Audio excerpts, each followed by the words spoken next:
اسلام آباد کے پمز اسپتال میں آگ لگنے سے 14 نومولود بچوں کا مر جانا ایک حادثہ نہیں ہے بلکہ ایک ظلم ہے، ناقابل معافی ظلم ہے۔ 14 بچوں کی جان چلی گئی۔ ایک خاتون کے بال جل گئے اپنے بچے کو بچانے کی کوشش میں پر نہ بچا سکی۔ ایک خاتون کی ٹانگ ٹوٹ گئی اپنے بچے کو بچانے کی کوشش میں مگر نہ بچا سکی۔ وفاقی وزیر صحت مصطفیٰ کمال نے کہا کہ سرکاری اسپتال میں وہ سہولیات تو نہیں ہوں گی جو ایک پرائیویٹ اسپتال میں ہوتی ہیں۔ آگ بجھانے کی بات ہو رہی ہے، علاج کی اعلیٰ اور مہنگی مشینوں کی بات نہیں ہو رہی ہے، جو کہ اس ملک کے دارالحکومت کے صرف 2 سرکاری اسپتالوں میں تو ہونی چاہیے، ویسے تو پورے ملک میں ہی ہونی چاہیے۔ ریسکیو ذرائع کے مطابق فائر پوائنٹ پر کوئی پانی نہیں تھا، فائر ہولز پر کپلنگز غائب تھیں، ایمرجنسی ایگزٹس پر تالے لگے ہوئے تھے، یعنی اسپتال جہاں لوگ ایمرجنسی میں جاتے ہیں وہاں پر ایمرجنسی کی صورتحال سے نمٹنے کی تیاری نہیں کی گئی تھی۔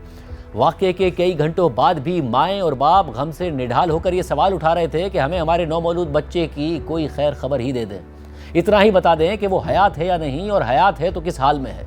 وہ مائیں جن کا کل یا پرسوں سی سیکشن ہوا تھا، وہ اسپتال کے باہر اس آس میں بیٹھی تھیں کہ ان کے بچے کی کوئی خبر آ جائے۔ وہ سوال اٹھا رہی تھی کہ ایک ایسی آگ تھی کہ جس میں 14 بچے جھلس کر یا پھر دم گھٹنے سے مر گئے، مگر عملے کا کوئی شخص ہی موجود نہیں تھا جو زخمی تک ہوا ہو۔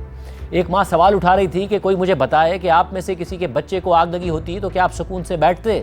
مجھے میرا بچہ دو ورنہ میں یہاں سے نہیں اٹھوں گی۔ اس ماں نے کہا کہ 2 دن پہلے میرا سی سیکشن ہوا ہے مگر میں اپنے بیٹے کے ملنے تک یہاں سے نہیں جاؤں گی، یہاں بیٹھ کر احتجاج کروں گی۔ اور ناظرین، کوئی گمنام اسپتال نہیں ہے یہ۔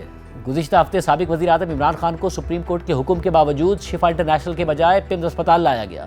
پھر پتہ چلا کہ وہاں کارڈیالوجی ڈپارٹمنٹ میں سی ٹی اے مشین ہی کام نہیں کر رہی تھی، اور وزیر اعظم شہباز شریف کو بھی اس بات کا عمران خان کے پمز اسپتال جانے کے بعد پتہ چلا، اور انہوں نے پھر اس بات کا نوٹس لیا۔ حکومت کے پاس بیوروکریٹس کی تنخواہیں بڑھانے، انہیں خوب مراد دینے اور خود اپنے لیے مراد لینے کے تو پیسے ہیں، مگر کیا ایک سرکاری اسپتال کو ٹھیک سے چلانے کے بھی پیسے نہیں ہیں؟